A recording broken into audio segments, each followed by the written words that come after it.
নমস্কার। আগামী 12 অগস্ট 2026 বছরের শেষ সূর্যগ্রহণ এবং এই সূর্যগ্রহণের সময় সূর্য অর্থাৎ রবি ঢাকা পড়লেই বা ঢাকলেই বাড়বে ভয়। সূর্যগ্রহণের সময়ই অন্ধকারে তলিয়ে যেতে পারেন কারা? কোন কোন রাশি জাতক জাতিকারা সূর্যগ্রহণের সময় তাদের বিপদ বাড়বে, তাদের একটা ভয়ের কারণ বা উৎস তৈরি হবে তাদের জীবনে হঠাৎ করে আকস্মিকভাবে, এবং পরিবেশ বাস্তু তাদের ভয়াবহ পরিস্থিতি ধারণ করবে। তাহলে এই 12 আগস্ট পবিত্র শ্রাবণ মাসেই ঘটতে চলেছে বছরের শেষ সূর্যগ্রহণ। জ্যোতিষশাস্ত্রে এই ঘটনা খুব একটা শুভ বলে পরিচিত নয়, আমরা জ্যোতিষেরা তাই মনে করি।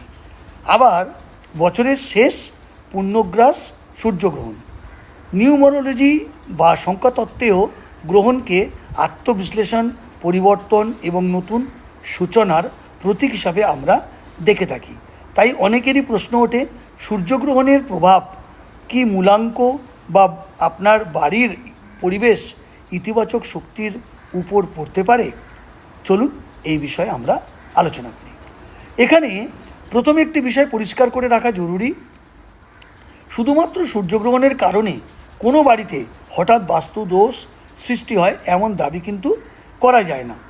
তবে সংখ্যাতত্ত্ব বা নিউমারোলজি কিছু প্রচলিত ব্যাখ্যায় কয়েকটি মূলাঙ্কের জাতকদের এই সময় তাদের বাড়ির পরিবেশ ইতিবাচক বজায় রাখার পরামর্শ দেওয়া হয়। সংখ্যাতত্ত্বে জন্ম তারিখ থেকে পাওয়া মূলাঙ্কের মাধ্যমে ব্যক্তির স্বভাব চিন্তাভাবনার বিশ্লেষণ করা হয়। সূর্যগ্রহণকে জীবনের পরিবর্তন, আত্মসমালোচনার সময় হিসাবে ধরা হয়। এই কারণেই কিছু ব্যক্তিকে গ্রহণের সময় মানসিক ভারসাম্য, সিদ্ধান্ত গ্রহণ এবং পারিবারিক পরিবেশের দিকে বিশেষ নজর দেওয়ার পরামর্শ আমরা দিয়ে থাকি। কোন মূলাঙ্কের জাতকদের বেশি সতর্ক থাকার পরামর্শ দেওয়া হবে তা এই ভিডিওতে আমি বিস্তারিত আলোচনা করব। স্কিপ না করে মন দিয়ে আপনারা ভিডিওটি দেখুন। যাদের জন্ম তারিখ 1, 10, 19 এবং 28, 1 মানে 1, 10 মানে 0 বাদ দিলে বা 0 বাদ দিলে 1, 19 মানে 1 প্লাস 9 অর্থাৎ 10, সেখানেও 1, 28 মানে 2 প্লাস 8 10, সেখানেও 1, অর্থাৎ 1, 10, 19, 28 এই জন্ম তারিখের জাতকেরা এই একের সঙ্গে সূর্যের সম্পর্ক রয়েছে বলে আমরা মনে করে থাকি। তাই এই সময় অহংকার বা আবেগের বশে বড় সিদ্ধান্ত না নেওয়াই ভালো। বাড়ির প্রধান দরজা এবং পুজোর স্থান পরিষ্কার পরিচ্ছন্ন রাখারও আমরা পরামর্শ দিচ্ছি। যাদের জন্ম তারিখের মূলাঙ্ক 4 অর্থাৎ 4, 13, 22 এবং 31 তারিখে যাদের জন্ম তাদের রাহুর সঙ্গে আমরা যুক্ত করে থাকি। গ্রহণের সময় আপনাদের মানসিক বিভ্রান্তি, অস্থিরতা বাড়তে পারে বলেও মনে করা হচ্ছে। তাই বাড়িতে অপ্রয়োজনীয় জিনিসপত্র আবর্জনা জমিয়ে রাখবেন না।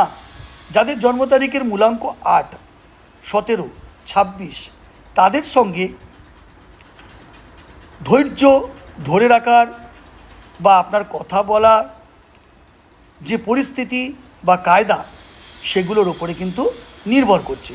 প্রতিদিন আপনারা সন্ধ্যায় প্রদীপ জ্বালাবেন বাড়ির ইতিবাচক পরিবেশকে বজায় রাখতে এবং সুস্থ ও শান্তি বিঘ্নিত যাতে না হয়। অকারণ ঝগড়া, বিবাদ ও নেতিবাচক পরিবেশ এড়িয়ে চলুন। শিব বা সূর্যর মন্ত্র জপ করতে পারেন। সামর্থ্য অনুযায়ী দান দেন ও অসহায় মানুষের সাহায্য করুন। সূর্যগ্রহণ কি সত্যিই বাস্তুদোষ তৈরি করে? এটা আমাদের মনে কিন্তু প্রশ্ন ওঠে। শুধুমাত্র সূর্যগ্রহণের কারণেই বাড়িতে হঠাৎ বাস্তুদোষ সৃষ্টি হয় এমন কোনো কথা নেই বা ব্যাখ্যা নেই।